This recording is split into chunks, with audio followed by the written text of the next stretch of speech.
ಯಾಕೆಂತ ಹೇಳಿದ್ರೆ ಅವರು ಅಲ್ಪಸಂಖ್ಯಾತರಾಗಿರೋದ್ರಿಂದ ಅವರ ಒಂದು ಧ್ವನಿಯಾಗಿ ಅವರ ಒಂದು ಓಟ್ ಹಾಕೊಂಡು ನಾಯಕತ್ವ ಬೆಳೆಸ್ಕೊಂಡು MLA MP ಆಗುವಂತ ಒಂದು ವ್ಯವಸ್ಥೆಗಳು ಕಮ್ಮಿ ಇರುತ್ತೆ.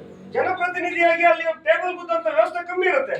ಹಾಗಾಗಿ ಆ ಘಟಕದವರಿಗೆ ಆ ಒಂದು ಸಮುದಾಯಕ್ಕೆ ಏನು ಬೌದ್ಧರು, ಮುಸ್ಲಿಮರು, ಮತ್ತೆ ಕ್ರಿಶ್ಚಿಯನ್ನರು, ಮತ್ತೆ ಎಲ್ಲ ಸೇರಿ ಅಲ್ಪಸಂಖ್ಯಾತರ ಘಟಕ. ಕೆಲವರು ಒಂದ್ಸತಿ ಅನ್ಕೊಂತಾರೆ ಏನಪ್ಪ ನಮ್ಮನ್ನ ಅಲ್ಪಸಂಖ್ಯಾತರು ಸೀಮಿತ ಮಾಡಿ ಯಾವ ಕಾರಣಕ್ಕೂ ತಿಳ್ಕೊಂಬಿಡ್ರಿ. ಯಾಕಂದ್ರೆ ಗುಂಪಲ್ ಗೋವಿಂದ ಅನ್ನೋದ್ಕಿಂತ ನೀವು ಒಬ್ಬರೇ ಇಟ್ಕೊಂಡು ದೊಡ್ಡ ಮಟ್ಟದಲ್ಲಿ ಬೆಳೆಯೋದಕ್ಕೆ ಇಲ್ಲಿ ಯಾಕೆಂದ್ರೆ ಇದಕ್ಕೆ ಒಂದು ಇಲಾಖೆ ಇದೆ, ಇದಕ್ಕೆ ಒಂದು ಕರ್ನಾಟಕ ಸರ್ಕಾರದಲ್ಲಿ ಇದಕ್ಕೆ ಒಂದು ಇಲಾಖೆ ಇದೆ. ನೀವು ಬೇರೆ ಬಗ್ಗೆ ತಲೆ ಕೆಡಿಸ್ಕೊಳಕ್ ಹೋಗ್ಬೇಡ್ರಿ. ಅಲ್ಪಸಂಖ್ಯಾತರ ಘಟಕದಲ್ಲಿ ಅಲ್ಪಸಂಖ್ಯಾತರಿಗೆ ಏನು ಕರ್ನಾಟಕ ಸರ್ಕಾರದ ಅಡಿಯಲ್ಲಿ ನಮ್ಮ ಶಿಕಾರಿಪುರ ತಾಲೂಕಲ್ಲಿ ಏನೇನು ಸವಲತ್ತುಗಳು ಬಂದಿದ್ದಾವೆ ಅದನ್ನ ಹೆಂಗೆ ಕೊಡಿಸ್ಬೇಕು. ಅದಕ್ಕೂ ಮೀರಿ ನಾವೆಲ್ಲರೂ ಸೇರ್ಕೊಂಡು ನಮ್ಮ ಸಮುದಾಯದ ಮಕ್ಕಳುಗಳು ಓದ್ತಾರೆ ಅಂತ ಹೇಳಿದ್ರೆ, ಅವ್ನು ಏನಾದ್ರು ಬಿಸ್ನೆಸ್ ಮಾಡ್ತಾನೆ ಅಂತ ಹೇಳಿದ್ರೆ, ಅವ್ನು ಏನಾದ್ರು ಬದುಕು ಕಟ್ಕೊಳ್ತಾನೆ ಅಂದ್ರೆ, ಅಥವಾ ಯಾವ್ದಾರ ಹಾಸ್ಪಿಟ್ಲಿಗೆ ಸೇರಿದಾಗ ಅವ್ರಿಗೆ ಉಳ್ಕೊಳಕ್ಕೆ ಆಗೋದಿಲ್ಲ ಅಂತ ಸಂದರ್ಭದಲ್ಲಿ ನಾವೆಲ್ಲ ಸೇರಿ ಏನೆಲ್ಲ ಮಾಡ್ಬೋದು. ಯಾಕಂದ್ರೆ ನನಗೆ 10 ರೂಪಾಯಿ ಆಗೋದೇನು ದೊಡ್ಡ ವಿಚಾರ ಅಲ್ಲ, ಆದ್ರೆ ಅವ್ರಿಗೆ 1 ಲಕ್ಷ ಸಿಗುತ್ತೆ. ಹಾಗಾಗಿ ನೀವು ಈ ಸಂಘಟನೆನ ಪ್ರತಿ ಗ್ರಾಮಗಳಲ್ಲಿ, ಪ್ರತಿ ಹೋಬಳಿಯಲ್ಲಿ, ಪ್ರತಿ ಒಂದು ನಗರ ಎಲ್ಲ ವಾರ್ಡ್ಗಳಲ್ಲೂ ಕೂಡ ಸಂಘಟನೆಯನ್ನ ದೊಡ್ಡ ಮಟ್ಟಕ್ಕೆ ಬೆಳೆಸಿ ನಿಮ್ಮ ಜೊತೆ ಎಂತ ಸಂದರ್ಭ ಆಗಿರ್ಲಿ, ಯಾರೇ ಆಗಿರ್ಲಿ, ನಾನು ನಿಮ್ಗೆ ಹೇಳಿದ್ದೆ ಇವತ್ತು ಯಾರೋ ಒಬ್ಬ ಇನ್ಸ್ಪೆಕ್ಟರ್ ಕರೀರಿ ಇವತ್ತು ಕಾರ್ಯಕ್ರಮಕ್ಕೆ ಅಂತ ಹೇಳಿದ್ದೆ ನಾನು. ಯಾಕಂದ್ರೆ ನಿಮ್ದು ಯಾಕಂತಂದ್ರೆ ನಮ್ಮ ಹೂವಪ್ಪ ಅಲ್ಲಿ ಎಷ್ಟೆಷ್ಟೋ ಏನೇನೋ ಊರಲ್ಲಿ ಸಮಸ್ಯೆಗಳು, ಇಲ್ಲಿ ಬಂದಾಗ ಬೇರೆ ಇನ್ನೊಂದು ಏನೇನೋ ನಡೀತಾ ಇರುತ್ತೆ.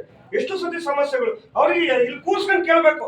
ನೆಕ್ಸ್ಟ್ ಮಾಡೋ ಕಾರ್ಯಕ್ರಮದಲ್ಲಿ ನಿಮಗೆ ಯಾರು ಇಲ್ಲಿ ಹತ್ರ ಇಲಾಖೆ PDOಗಳಾಗಿರ್ಬೋದು, ಅಥವಾ ನಿಮ್ಮ ತಹಸೀಲ್ದಾರ್, ಡೆಪ್ಯೂಟಿ ತಹಸೀಲ್ದಾರ್ DTಗಳಾಗಿರ್ಬೋದು, ಅಥವಾ ನಿಮ್ಮ ಇಲ್ಲಿ ಪೊಲೀಸ್ ಇಲಾಖೆಯವರಾಗಿರ್ಬೋದು, ಯಾರಾದ್ರೂ ಕೂರ್ಸ್ಕೊಂಡು ನೀವು ಕಾರ್ಯಕ್ರಮಗಳು ಮಾಡಿದಾಗ ನಿಮ್ಮ ಸಮಸ್ಯೆಗಳು ಈಗ ನನಗೆ ಗೊತ್ತಾಯ್ತು. ನೀವು ಹೇಳ್ತಾ ಇದ್ರಿ ಎಲ್ಲ ಟೋಲ್ ಎಲ್ಲ ಮುರ್ಕೊಂಡ್ಬಂದ್ರಿ. ಈಗ ನಾವು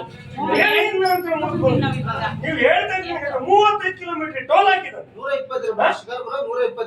ಮತ್ತೆ ಟೋಲ್ ನ ಮುರಿದು ಬಂದಿದ್ದೀವಿ ನಾವು ತೆಗೆಯಲ್ಲಿ ಅಂತಂದು. ನೀವು ಅದು ಏನ್ ಅವರು ಬೆಂಡ್ ಆಗಿದೆ, ಪೂರ್ತಿ ಇದೇ ಆಗಿದೆ, ಜೋರಾಗಿ ಅದು ಹಂಗೆ ಬೆಂಡ್ ಆಗೋಗಿದೆ.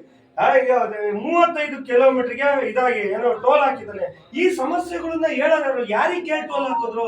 ಸುತ್ತಮುತ್ತ ಹಳ್ಳಿಗೆ ಏನಾದ್ರು ಡಂಗುರ ಹೊಸದ ನಾವ್ ಹಿಂಗ್ ಟೋಲ್ ಹಾಕ್ತಾ ಇದೀವಿ, ಹಿಂಗ್ ಸಮಸ್ಯೆ ಇದ್ರೆ ನೀವ್ ಏನಾದ್ರು ಒಂದು ಕಾರ್ಡ್ ತಗೊಳ್ರಿ, ನಿಮ್ಗೇನೋ ಅನುಕೂಲ ಮಾಡ್ಕೊಡ್ತೀವಿ, ಅದನ್ನ ದೇಶದ ಇದಕ್ಕೆ ಒಂದು ಖಜಾನೆಗೆ ಸೇರುತ್ತೆ, ಅದರಿಂದ ನಾವು ರೋಡ್ಗಳನ್ನ ಯಾವಾಗ್ಲೂ ಸ್ವಚ್ಛವಾಗಿ ಚೆನ್ನಾಗಿ ಇಟ್ಕೊಳ್ತೀವಿ, ಆ ಕಾರಣದಿಂದ ನಾವು ಟೋಲ್ ಹಾಕ್ತಾ ಇದೀವಿ ಅಂತೇಳಿ ನಿಮ್ ಸುತ್ತಮುತ್ತ ಹಳ್ಳಿ ರೋಡಿನ ಅಕ್ಕಪಕ್ಕ ಹಳ್ಳಿಗಳಿಗೆಲ್ಲ ಏನ್ ಡಂಗುರ ಹೊಡೆದಿದಾರ?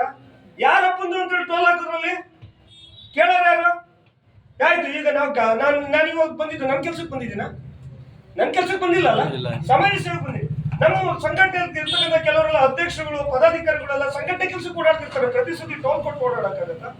ಇದ್ರ ವಿರುದ್ಧ ಒಂದು ಹೋರಾಟಗಳು, ಚಳುವಳಿಗಳು ಆಗ್ಬೇಕು ಅಂತ ಹೇಳಿದ್ರೆ ನಿಮ್ಮೆಲ್ಲರ ಒಂದು ಹೊಂದಾಣಿಕೆ, ಒಂದು ಒಗ್ಗಟ್ಟು ಬಹಳ ಅವಶ್ಯಕತೆ ಇದೆ.